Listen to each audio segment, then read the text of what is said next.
नमस्कार, हिमाचल दस्तक में आपका स्वागत है। मैं हूं स्मृति भारद्वाज। पेश है आज दिन भर की प्रमुख खबरें।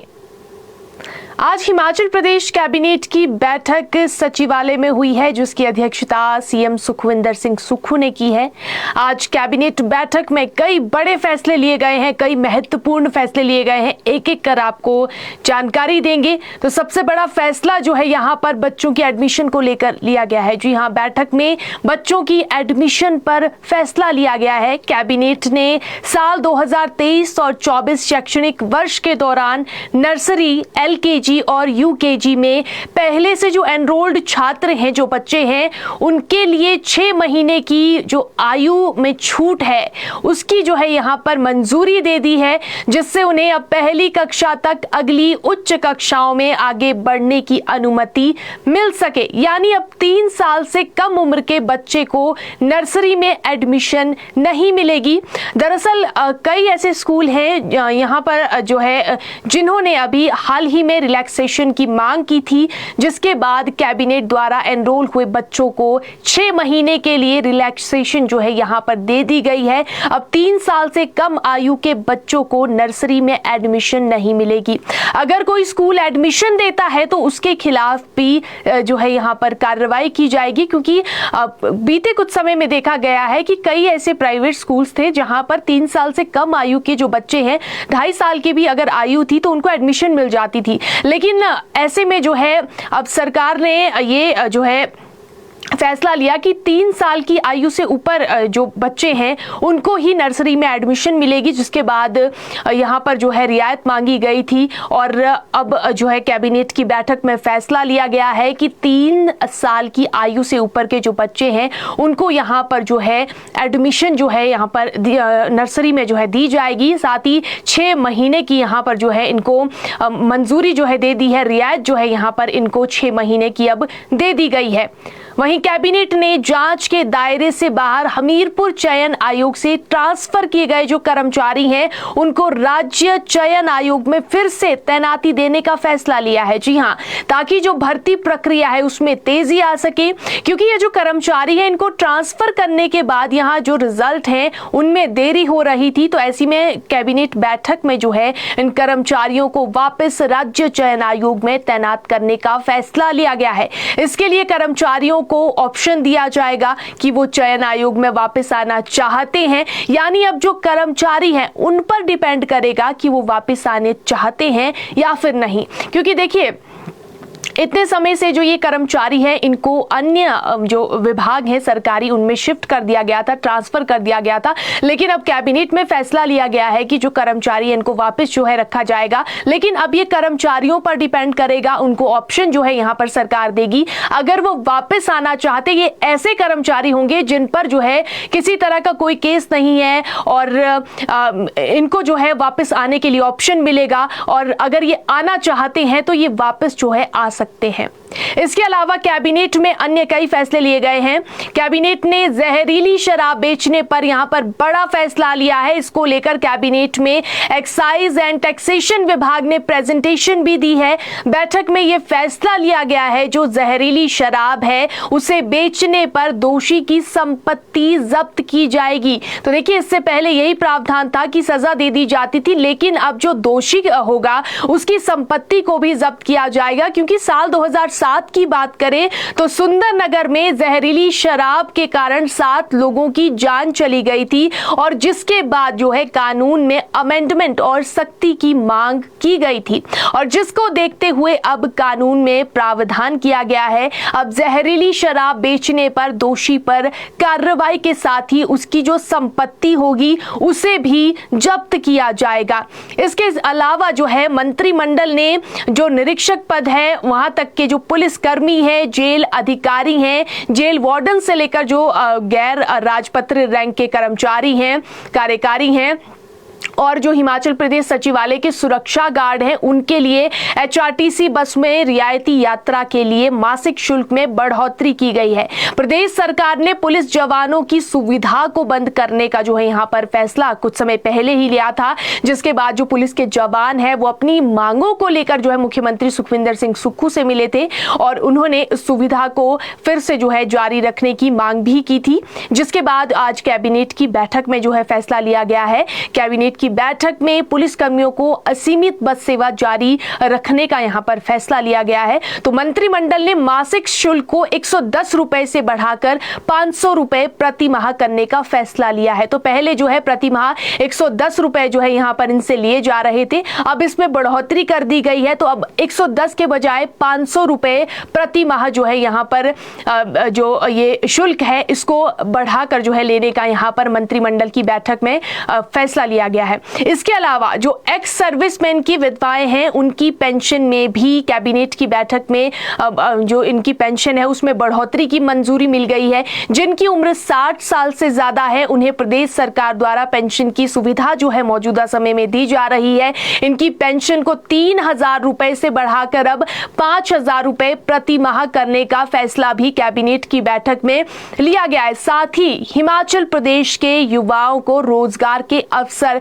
अब प्राप्त होंगे। मंत्रिमंडल में फैसला लिया गया है कि राजीव गांधी जो स्वरोजगार स्टार्टअप योजना है उसके तहत जो बेरोजगार है हिमाचल प्रदेश के उनको 100 ई टैक्सियों की खरीद की मंजूरी दे दी गई है। ये सभी ई टैक्सियां सरकारी विभागों में ही लगेगी। जी हां, 100 ई टैक्सियों की खरीदारी तो ये कर पाएंगे लेकिन ये सरकारी विभागों में ही लगेगी और इन्हें चलाने की अनुमति भी सिर्फ उन्हीं को होगी जिनके नाम पर टैक्सी खरीदी गई होगी। ऐसा नहीं चलेगा कि अगर एक व्यक्ति ने टैक्सी ले ली है, बेरोजगार है, तो उसके नाम की वो टैक्सी है और कोई और उस टैक्सी को चला रहा है। जिसके नाम पर टैक्सी की खरीदारी की गई होगी तो उसी व्यक्ति को जो है ये टैक्सी चलानी होगी। और यहाँ पर जो है ई टैक्सी की खरीद पर प्रदेश सरकार जो है 50% अनुदान भी देगी। ई टैक्सी की खरीद के लिए 10% मार्जिन मनी जमा करने और बैंक द्वारा ऋण की किस्त के वितरण के बाद 3 महीने के अंदर जो 50% सब्सिडी है वो प्रदान करने को अपनी जो यहां पर सहमति दी है कैबिनेट ने। और योजना को लागू करने के लिए यूको बैंक को ऋण स्वीकृत करने के लिए नोडल बैंक नामित किया गया है, जबकि हिमाचल प्रदेश राज्य ग्रामीण विकास बैंक को ऋण स्वीकृत करने के लिए नोडल बैंक नामित किया गया है। वहीं राज्य सहकारी बैंक, जोगिंदर केंद्रीय सहकारी बैंक और कांगड़ा केंद्रीय सहकारी बैंक को अधिमान्य बैंक के रूप में नामित किया गया है। वहीं जो उम्मीदवार हैं उनको 7.9% प्रति वर्ष की ब्याज दर पर ऋण जो है वो प्रदान किया जाएगा। तो यहाँ पर जो बेरोजगार हैं हिमाचल प्रदेश के लिए उनके लिए यहाँ पर ये राहत भरी खबर है, अच्छी खबर है कि 100 ई टैक्सियों की खरीदारी वो कर पाएंगे और इसमें जो है 50% सब्सिडी जो है वो प्रदेश सरकार की तरफ से इन्हें दी जाएगी। वहीं मुख्यमंत्री सुख शिक्षा योजना लागू करने का फैसला भी मंत्रिमंडल की बैठक में लिया गया है, जिसके तहत जो विधवाएं हैं, निराश्रित महिलाओं, तलाकशुदा महिलाओं और विकलांग माता पिता को अपने बच्चों के पालन पोषण और शिक्षा में अधिक सहायता जो है यहाँ पर दी जाएगी। इस योजना के तहत पात्र बच्चों को 18 वर्ष की आयु तक उनकी शिक्षा, स्वास्थ्य और पोषण संबंधी आवश्यकताओं को पूरा करने के लिए 1,000 रुपए का मासिक अनुदान भी मिलेगा। इसके अलावा ये योजना स्नातक, स्नातकोत्तर, डिप्लोमा और व्यावसायिक पाठ्यक्रमों सहित उच्च शिक्षा के लिए पाठ्यक्रम शुल्क और छात्रावास व्यय को कवर करने के लिए वित्तीय सहायता जो है वो प्रदान करेगी। यानी जो विधवाओं, निराश्रित महिलाओं, तलाकशुदा महिलाओं और जो विकलांग हैं उनके बच्चों का फर्स्ट क्लास से लेकर हायर एजुकेशन तक का पूरा खर्च प्रदेश सरकार उठाएगी। तो उनकी अगर पढ़ाई की बात करें, साथ ही साथ अगर वो हॉस्टल में रह रहे हैं, बोर्डिंग में रह रहे हैं, तो पूरा खर्च जो है वो प्रदेश सरकार उठाने वाली है। इसके अलावा एम्स जमियाड़ा और आईजीएमसी शिमला में इमरजेंसी सेवाओं के लिए 2 इलेक्ट्रिक वाहनों की खरीदारी की जाएगी, जिससे जो है जो इमरजेंसी है उनमें ई व्हीकल का इस्तेमाल किया जाएगा। जो मरीज अस्पताल में आएंगे उनके लिए यहाँ पर जो है काफी लाभ ई व्हीकल से जो है वो मिलने वाला है। वहीं मंत्रिमंडल ने डाडासीबा में एक नया उपमंडल पुलिस पुलिस कार्यालय, आलमपुर में एक पुलिस चौकी और कांगड़ा जिला में पुलिस चौकी संसारपुर टेरेस और पुलिस चौकी मोइन को पुलिस स्टेशनों में अपग्रेड करने का फैसला लिया है। इन्हें अपग्रेड करने के साथ साथ इन कार्यालयों को शुरू करने के लिए आवश्यक पदों को भरने की भी यहां पर मंजूरी दी है। इसके अलावा मंत्रिमंडल ने आवश्यक पदों के सृजन और भरने सहित कांगड़ा जिला के देहरा में नया जल शक्ति विभाग सर्कल खोलने को भी मंजूरी दे दी है। वहीं मंत्रिमंडल ने ऊना जिला के जो हरोली विधानसभा क्षेत्र है, यहां खड्ड में नया जल शक्ति विभाग, उपमंडल और अनुभाग स्थापित करने की भी मंजूरी दी है। इसके साथ ही जो जरूरी पद हैं उनको भरने सहित ऊना जिला के हरोली क्षेत्र के खड्ड में हिमाचल प्रदेश लोक निर्माण विभाग का नया उपमंडल खोलने को भी मंजूरी दे दी है। वहीं शिमला की बात करें तो शिमला जिला के कोटखाई के उपादेश क्षेत्र गुम्मा में अग्निशमन चौकी खोलने की भी मंजूरी मिली है। इसके साथ ही सभी पदों को भरने की भी यहां पर मंत्रिमंडल ने जो है वो मंजूरी दे दी है। वहीं सिरमौर जिला के डॉक्टर यशवंत सिंह परमार राजकीय चिकित्सा महाविद्यालय नाहन में ईएनटी व मनोचिकित्सा विभागों में एक असिस्टेंट प्रोफेसर के पदों को भी भरा जाएगा। इसे भरने की भी मंजूरी जो है मिली है। इसके अलावा रोगी देखभाल को बेहतर बनाने के लिए IGMC Shimla, Atal institute of medical super speciality Chamiyana और डॉक्टर राधाकृष्णन राजकीय मेडिकल कॉलेज हमीरपुर के लिए 3 टेस्ला एमआरआई मशीनों की खरीद की अनुमति भी दी गई है। वहीं मंत्रिमंडल ने बिजली क्षेत्र के उद्यमियों को राहत देने के लिए मुफ्त बिजली जो रॉयल्टी स्लैब है उसको 20%, 30% और 40% से अब बढ़ाकर 12%, 18% और 30% करने की भी समीक्षा की है। तो आज जो है कैबिनेट की बैठक हुई है, कई बड़े फैसले जो है इसमें लिए गए हैं और इसके साथ ही कल अब जो है भाजपा विधायक दल की बैठक होने जा रही है। मॉनसून सत्र को लेकर भाजपा जो है वो अपनी जो रणनीति है उसको यहां पर तैयार करेगी। नेता प्रतिपक्ष जयराम ठाकुर की अध्यक्षता में ये बैठक जो है वो होने जा रही है। इस बैठक में भाजपा के सभी विधायक मौजूद रहेंगे। भाजपा इस मॉनसून सत्र में सरकार को कई मुद्दों पर जो है घेरने वाली है। महंगाई, कुप्रबंधन, भ्रष्टाचार, कानून व्यवस्था पर, इस तरह जो है कई मसलों पर, कई मुद्दों पर जो है विपक्ष द्वारा प्रदेश सरकार को घेरने की तैयारी है और इसको लेकर कल जो है बैठक होने जा रही है। और यहां पर कयास यही लगाए जा रहे हैं कि पहले दिन से ही भाजपा अपना आक्रामक रुख तैयार करेगी। वहीं मंगलवार से यानी कि 27 अगस्त से जो है मॉनसून सत्र शुरू हो रहा है, तो ऐसे में भाजपा विधायक दल की जो बैठक है वो काफी अहम होने वाली है। पूरी रणनीति जो है इस बैठक में भाजपा द्वारा तैयार की जाएगी, किस तरह से किन मुद्दों पर जो है प्रदेश सरकार को घेरना है।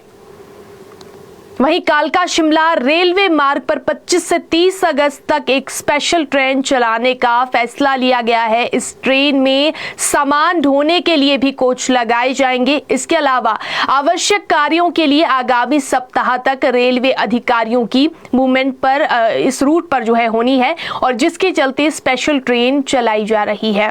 और ये ट्रेन कालका से सुबह 9 बजे चलेगी और दोपहर 12:45 पर शिमला पहुंचेगी।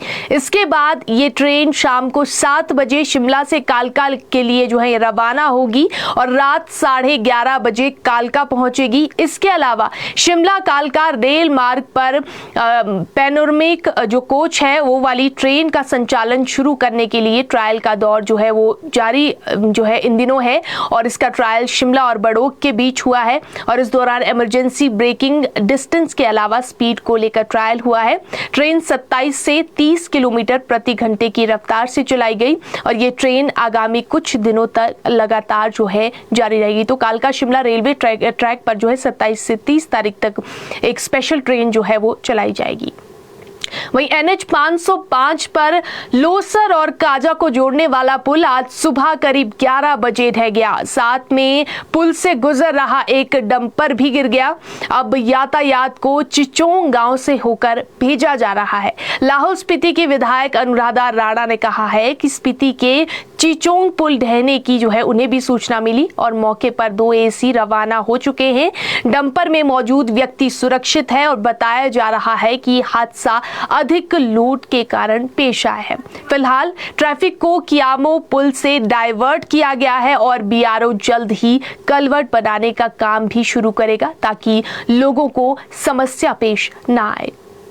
वहीं पठानकोट भरमौर नेशनल हाईवे पर पिछले 15 घंटों से मणिमहेश यात्री जाम में फंसे हुए हैं। ये जाम लूना से लेकर दुनाली तक लगा हुआ है। इस जाम में सैकड़ों के हिसाब से गाड़ियां और मोटरसाइकिल फंसे हुए हैं। वहीं पुलिस प्रशासन द्वारा जाम को खोलने को लेकर लगातार प्रयास किए जा रहे हैं, लेकिन अभी भी जाम नहीं खुल पाया है। इस बार लाखों की संख्या में भगवान भोलेनाथ के श्रद्धालु पवित्र मणिमहेश डल झील की ओर आए हैं और यहाँ पर जो सड़क है वो काफी तंग है, जिसकी वजह से पिछले 3 दिनों से लोग यहाँ पर जाम में फंसे हुए हैं। वहीं जन्माष्टमी के 2 दिन पहले ही जाम को खोलने के लिए और ट्रैफिक व्यवस्था को दुरुस्त करने के लिए पुलिस प्रशासन के पसीने छूट रहे हैं।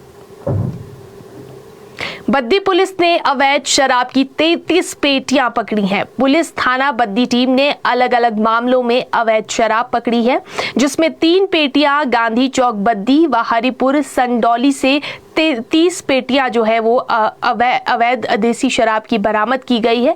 पुलिस ने कार्रवाई करते हुए मामला दर्ज कर आगामी कार्रवाई शुरू कर दी है। वहीं बद्दी में ही पुलिस ने 13 किलो 713 ग्राम चूरा पोस्त के साथ एक युवक को गिरफ्तार किया है। इसके साथ ही नशीली गोलियां बेचने वालों के बैंक खाते भी फ्रीज किए गए हैं। बद्दी का रहने वाला अमृतलाल पुलिस ने धर दबोचा है। इससे 13 किलो 713 ग्राम की बरामद की गई है। पुलिस ने आरोपी को गिरफ्तार कर बद्दी थाने में एनडीपीएस एक्ट के तहत मामला दर्ज कर लिया है। उधर एसएचओ देवराज ठाकुर ने इस मामले की पुष्टि की है।